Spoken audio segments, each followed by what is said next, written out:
All right. Peace and blessings. Peace and blessings. All praises to the Most High.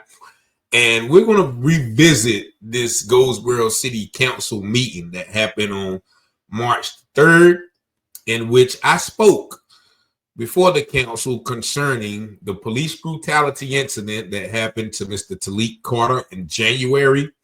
Now, 3 of the council members and previous members spoke about the event and condemned it, while the other 3 members have yet and still have yet to even address the situation. Now, I came to the meeting and I gave, my thoughts on those 3 members who hadn't addressed it and those 3 members who did. And so this one councilman, instead of addressing once again the police brutality incident, he's going to address me speaking about the brutality incident. And in typical white woman fashion, white Karen fashion, he claims that he was attacked by my word. So before I play you Goldsboro City Councilman's Chris Boyette response and his closing comments, let me play you what I said to the council before being rudely interrupted by Charles Gate. Speaker is Richard Taylor.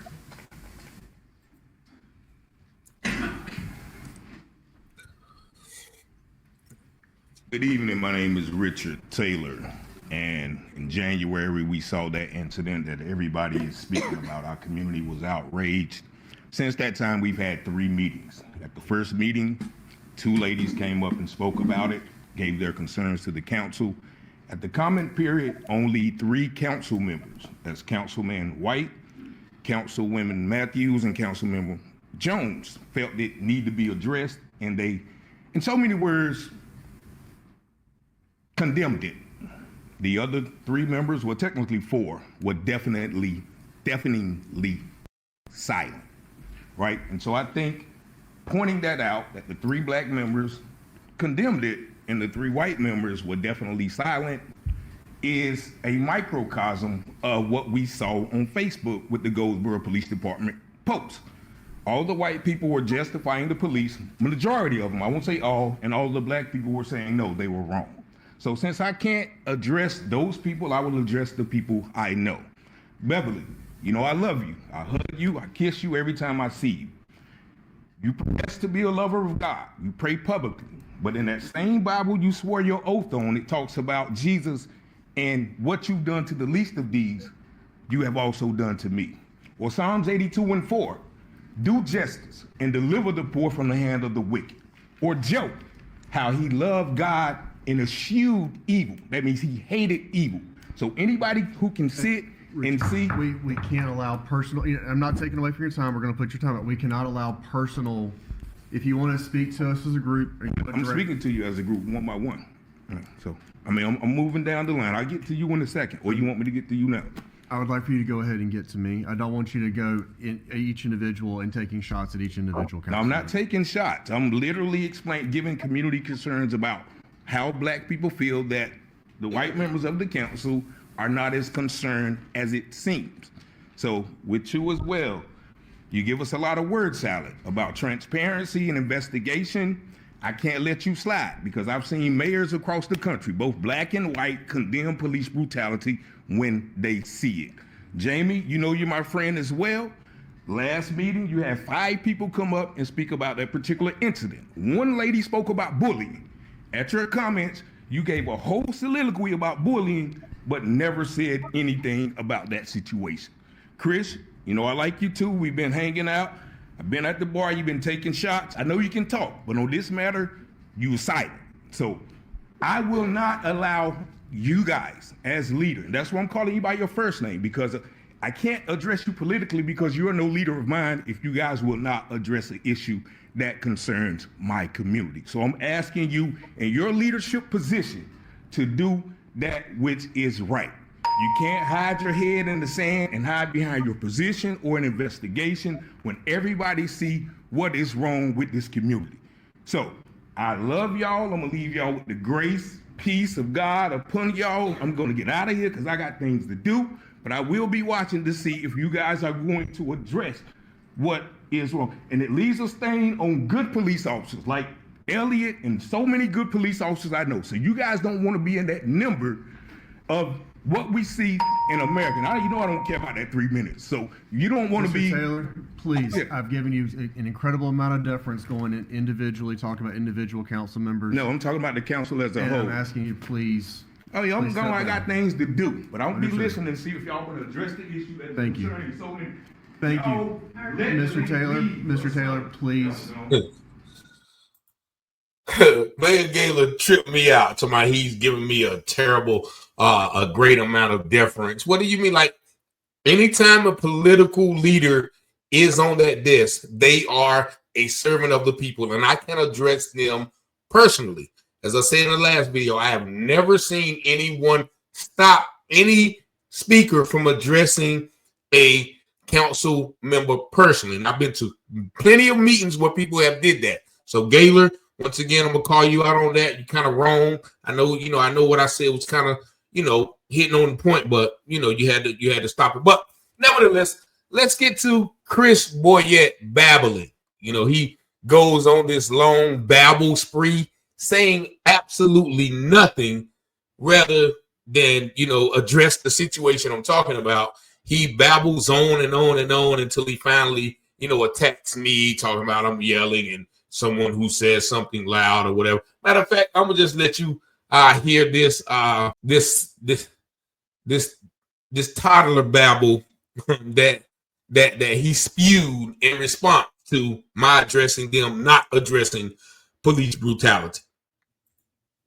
Being the first meeting of the month, we'll begin on the end of the dais with Councilman Boyette, then work across. Councilman, floor is yours.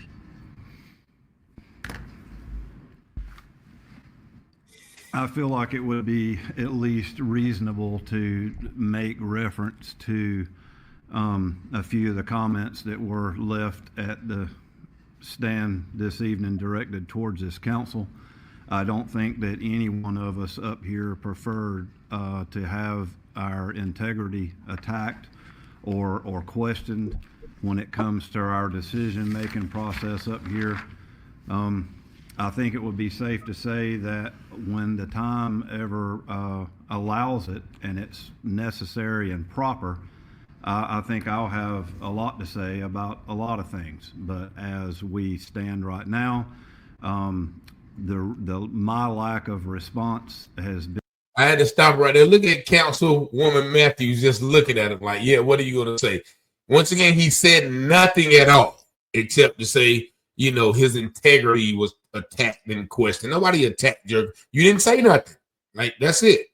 Been addressed by the media and has also been addressed by fellow council mates' public social media response related to that too. Also, I'll speak no more about not speaking other than to say what I just said. It's unfortunate that we sit here as elected officials and sometimes have our integrity questioned, but I stand on mine, and I know my constituents know where I stand and where my integrity lies, so I don't take offense personally to someone challenging my integrity, because I know where that stands, and I know that my constituents know where that stands.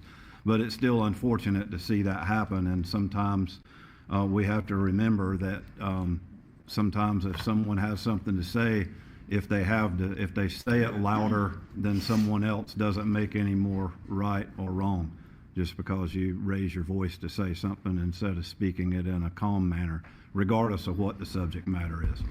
So I'll leave that. And I'm gonna stop it right there real quick. You see how he tried to take little shots? Well, when somebody says something loud and raises their voice instead of speaking in a calm manner. Look, when I go to prisons, I speak just like that because I'm passionate about what I speak in my testimony. So you can be calm and cool and collected because, of course, yeah, members of your community are not being slammed by the police. So all of that word salad, like y'all tell me in the comments if he said anything that made sense. Well, I'm going to speak about not speaking, and I won't speak about not speaking again, except other than what I just said about not speaking. And like, and my constituents, they constitute everything I constitute, and Like he made no. I'm gonna rewind it real quick because then he goes on and praises the police and the city workers backhandedly, like whatever. We don't care about that black man getting slammed by the police. We want to still support the city and the workers and all those things. But I'm gonna play it one more time because I'm gonna play it all the way through this time. Y'all tell me if this even makes sense. All of this babble, except when he tries to take shots at me. Appreciate it. All right, so with that, we will move to mayor and council member comments. It being the first meeting of the month, we'll begin on the end of the dais with Councilman Boyette, then work across. Councilman, floor is yours.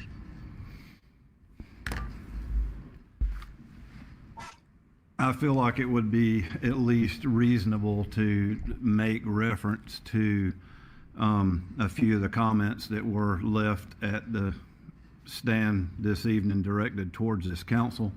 I don't think that any one of us up here preferred to have our integrity attacked or questioned when it comes to our decision-making process up here.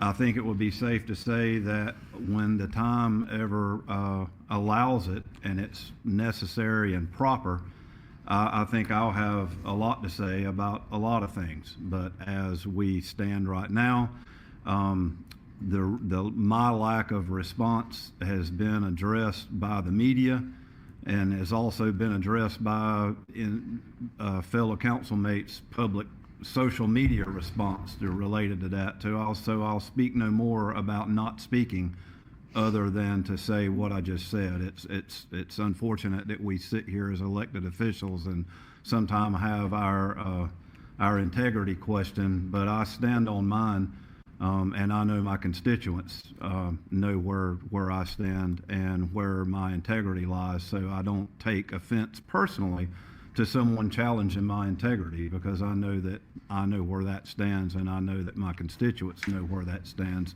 But it's still unfortunate to see that happen, and sometimes we have to remember that sometimes if someone has something to say, if they say it louder than someone else, doesn't make any more right or wrong, just because you raise your voice to say something instead of speaking it in a calm manner, regardless of what the subject matter is. So I'll leave that at that and pedal on as normal from here. So first of all, thank you to all of our hardworking city employees, each and every one. This city couldn't run without you. We value you and we appreciate you. And we had an inclement weather event that happened between this meeting and the last one, and I'd like to again point out and say a special thank you to our public safety, police, fire department, our public works department, our public utilities department.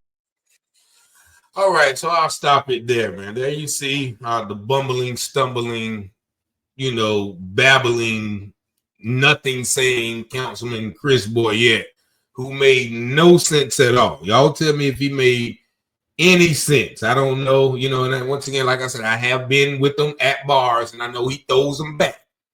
Allegedly, he can throw them back. So, I don't know if allegedly, possibly, he may have had, a couple, during the close. I don't know, but none of that, what he said, makes sense. So, I don't even take, what he says as a grain of salt. Once again, they're hiding behind the victimhood. Well, somebody attacks an elected official. You're not my elected official if you can't speak about what concerns me. So people hide behind that and his constituents and all of this word salad that said nothing. You might as well, you should have had not even respond, because once again, the only victim here is the young man who was slammed by the police. But, y'all tell me what y'all think, man, in the comments. Someone says something loud and doesn't make it right or wrong. Well, a lot of people say things loud. Martin Luther King talked loud. Was he right? Malcolm X talked loud. Jesus talked loud. A lot of the local preachers talk loud. Does that make what they're saying any less effective because they say it with loudness and passion and emotion? Or is that another way of saying, yeah, he's out of control? Yeah, that's the big black guy coming up here and yelling and screaming. But yeah, so I'm used to that. But you know, once again, that doesn't discount the fact that Goldsboro police body slammed a young man while he was handcuffed in the ground. He received several injuries, and once again, you personally have not addressed it publicly, whether with your council mates on social media and by the media, and you know, through the constituent, all that stuff. Get out of here, man. I don't even know why, but I had to address it because once again, you know, instead of addressing the issue that I spoke about, they're addressing me. So if you're more outraged about what I say, how I say it, and who I say it to, rather than being outraged and being willing to speak about the young man being body slammed, hey, be my guest, man. Y'all see the number 919-587-7782. Peace and blessings.